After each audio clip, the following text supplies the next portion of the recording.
DN, Old Version. Tipitaka.fandom.com. Payasi Sutta, DN 23. Payasi Sutta.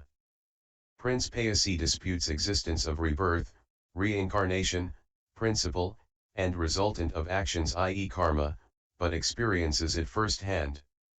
Thus have I heard, once the venerable, elder monk, Kumarakasapa was touring around Kosala with a company of, perhaps, 500 monks, and he came to a town called Satavia, where he decided to stay. He chose a dwelling in the northernmost area of the town, a forest called Simsapa. Prince Payasi was also living in Satavia, for it had been a gift to him from King Pasenadi, ruler of Kosala. It was lush and had a large populace, with an abundant supply of food and water. This Prince Payasi, as it turned out, was infected with a corrupted view. He believed, there is no life beyond death, no world beyond our own. There are no angels or demons. Good and evil actions do not have consequences. Now, word had begun to spread among the people of Satavia in every chase that the ascetic Kumarakasapa had come to stay in their fair town, and that he was a disciple of the Buddha. Good words were spread from ear to ear about Kumara, to the effect of, that Kumara, he is intelligent and experienced. That Kumara, he is wise beyond his years. That Kumara, he is an elegant speaker, he could answer our questions. Did you hear? Kumara, the ascetic in the northern forest, he is a holy arahant. It is always good to see such men. As this news spread around, people went to the forest to go see Kumara. Prince Payasi, sitting in his veranda, saw these people making their way to the forest. Needless to say, this made him curious, and he asked one of his rangers what they were doing. The ranger told him that Kumarakasapa was staying the forest and that very good words were being circulated about him, with people in every chase declaring him a saint. The people going into the forest want to see this Kumara for themselves, finished the ranger. This could prove to be very interesting. Go and stop them, have them wait for me, for I, too, will attend. This Kumara has been spreading false things about, filling the minds of the people with things like life after death, other worlds, angels, and demons, and he makes the claim that actions all have consequences. Folly. Yes, my lord, said the ranger, and he delivered the message. So Prince Payasi went with the people into the forest, where he came to Kumara's dwelling. He exchanged greetings with Kumara, and sat down to a side, while he observed the others in the group doing the same. Some were very reverent, and bowed to Kumara with joined palms. Others greeted him as an equal, or as one who is almost equal, or a little more equal.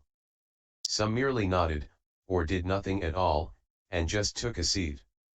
Once everyone was seated, Prince Payasi said, Reverend Kumara, I maintain that kamma, karma/actions, does not have effects. I believe that there is no life after death, no world beyond our own. I think that angels and demons are things from a child's dream. Well, Prince, replied Kumara, sounding rather like a doctor diagnosing a patient, your point of view is unique, for I've never encountered one who bandied about so. I think I should put some questions about this to you. What do you think, Prince? Does the sun and moon exist in this world, or apart from it? Are they humans? Or are they some celestial non-human beings? Reverend Kumara, they exist outside of this world, and they are celestial and non-human. Well then, Prince, should you not then consider that other worlds can exist, that angels and demons are not the things of dreams, and that kamma, karma/actions, bears effects? Whatever you say about this, Kumara, my viewpoint remains unchanged. Why? Do you have a reason? Naturally. Perhaps, Prince, you could share it with me. Reverend Kumara, among my friends, colleagues, and relatives there are those who commit murder, steal, misbehave sexually, there are those who lie, who speak with abusive and harsh words, who engage in frivolous gossip, who are filled with hate and prejudice, who are filled to overflowing with wrong views. On several occasions, while they were on their deathbeds, sick and suffering, when they were far beyond recovering, I said to them, certain holy men say that persons such as yourself will meet with misfortune in another world after you die, that you will be born in a horrid place, a place of sorrow, a torture chamber of a world, a hell realm. If what they say is true, you, my friend, will most certainly end up in such a world. If you do, and if they are correct in there being angels and demons, another world, and consequences for your actions, do me a favor and inform me, or send a messenger to inform me. You have always been trustworthy and dependable to me, and if you say you have seen these things, it is proof enough for me. Reverend Kumara, they agreed to this, and to date not a single word has come from them, nor have they sent a messenger. That is my reason for maintaining my view. I think, Prince, that we should investigate this further. Consider this scenario: a thief is captured and brought to you, and his captor says, "This man is a thief, Lord, caught in the act, with 20 score witnesses. What is to be his punishment?" Now suppose that you said, "Make an example of him, march him through town with arms bound together, shave him bald of both beard and hair, and then sever his head from his shoulders and display it in front of the town." Now suppose, Prince, that the thief interrupted and said, "Nay, I must go and visit my friends and relatives in such and such a village before you punish me. Let me go see them, and then I shall return." What do you think? Would you grant his wish, and trust him to return to the headsman's block? Or would you have his gabby head rent off his shoulders? He would be ignored, Kumara, and his head would be removed post haste. Prince, consider this: your friend is dragged into hell by demons to an archdemon, bound and tied with burning chains, bloodied and scathed from spiky rocks in the crack-covered ground, and before being led to the implements of torture, he says to the archdemon, "Excuse me, demon. Let me go back, I promised to deliver a message to my friend, Prince Payasi." Just as you would ignore the thief and have his head removed, so would the archdemon ignore your friend. Bah! Whatever you say, Reverend Kumara, you cannot convince me. My views hold firm. Again? Why? Reverend Kumara, I also have friends on the other side of the spectrum, who refrain from doing all manner of evil things, who engaged in doing good, and who are filled to overflowing with correct views. On several occasions, they too were on their deathbeds, sick, suffering, with no hope of recovery, and I said to them, certain holy men say that men such as yourself will go to a place of great bliss upon death. You have always been trustworthy and dependable, so when you die, if you go to such a realm, return, or send a messenger, and tell me whether it is true or not. They agreed to this, and to date, they have neither come, nor have they sent a messenger. That is why my view still stands firm. Prince, consider this: suppose a man were to trip on a stone and fall head first into a deep pit. In this pit there is fresh manure and the bile excreted from unpleasant things. There is also the ends of worms, gadflies, parasites, and creatures that love the smell of dung. There is also mucus mixed with this excrement, and pus comes steadily out of the pores of everything that inhabits this pit. Then, seeing this, you say to your men, "Quickly pull him out of there," and they do so. Having rescued him, you have his body scrubbed clean of the mucus, bile, and other myriad filths. Then, making him your guest, you adorn him in a new silken garb, perfumes, jewels, and all manner of other fine accessories. Then, he indulges in myriad pleasures with you in the palace. What do you think, Prince?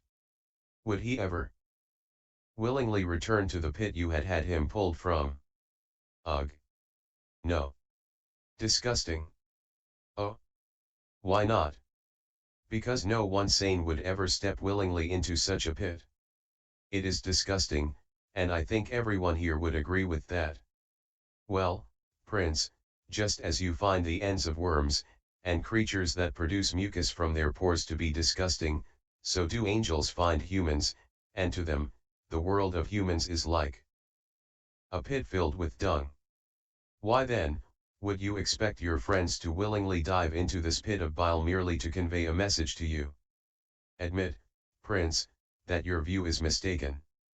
Bah! It doesn't matter what you say, my views stand firm. Well, do you have another reason? Yes, Reverend Kumara. Share it with me that we may get to the bottom of this.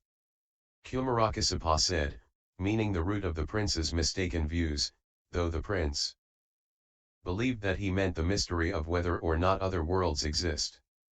Well, Reverend Kumara, I had friends who followed the right path, who were very good people and citizens in every respect. By any right, as certain holy men have said, they should have gone to the heaven of the 33 gods. Yet, when one of them died, I said to him, you have always been trustworthy and dependable. Certain holy men say that, because of your lifestyle and because you followed the right path, you will be reborn in the heaven of the 33 gods. If this is so, please come and tell me if it is true, or send a messenger to tell me if it is true.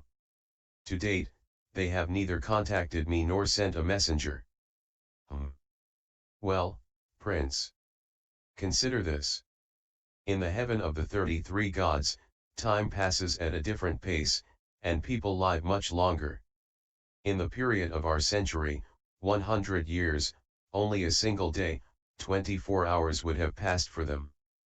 30 of these 100-year days make up one of their months, 12 such months make a year, and 1,000 such years is roughly the lifespan of those born into the heaven of the 33 gods. Suppose your friend decided, I will go back to that unclean world just long enough to deliver my message to the prince. I shall set out tomorrow. Or perhaps, after I have seen some more of this place, in 2 or 3 days, I will set out to go see him. Would he have been able to? Of course not, Reverend Kumara, because, by the reasoning you have given, we should all be long dead by the time he had spent 3 days there. However, I do not think that those born in the heaven of the 33 gods would be so long-lived, or that time has a different pace. How do you know about their lifespan or their time? Prince, imagine a man who was born without sight. He had never experienced light and dark, blue and red, moon and sun. This man might very well say, light and dark are an unreal thing, they cannot exist, they are the things of a child's dream. Or color. The very idea is completely beyond the realm of possibility. I am not aware of these things, therefore, they cannot exist. Would he be correct, Prince? What? No. There is light and darkness in the very room we're in now. Color exists all around us. Such a man would be incorrect. You, Prince, are like that blind man. The other worlds cannot be seen as you believe, through the physical eye. It is those holy men, the ascetics who go into retreat and develop themselves spiritually, who gain access to the purified eye. This purified eye is stronger than the physical eye, for with it they can see the other worlds with their demons and angels. That is how we holy men can see into the other world. It is how we know about demons and angels, and about those who dwell in the heaven of the 33 gods. It is how we know that actions have consequences. My view still stands firm, Reverend Kumara, no matter what you say. Why do you not believe? Holy men such as yourself can wax quite poetically about the wonderful life they will have after death, about the myriad comforts that await them in some other realm. But notice this, Reverend Kumara, not a single one of them desires pain, nor death. They all strive for comfort and to live for as long as possible. If such heaven worlds exist and these holy men can see them, why don't they take a knife to themselves, or drink poison, or jump off of a cliff, and hasten their journey to these heavens. They don't. That is another reason that I do not believe in other worlds, in angels and demons, or in kamma, actions resultant. Take this parable and consider it carefully. There is a rich man with 2 wives. One wife is pregnant, and the other has a son of 10 or 12 years. This rich man's heir would be the son. This father then died, and the son went to claim his inheritance, but the pregnant mother pleaded, "Wait. Wait until my child is born. If the child is a boy, he gets half of this wealth, but if she is a girl, she becomes your servant."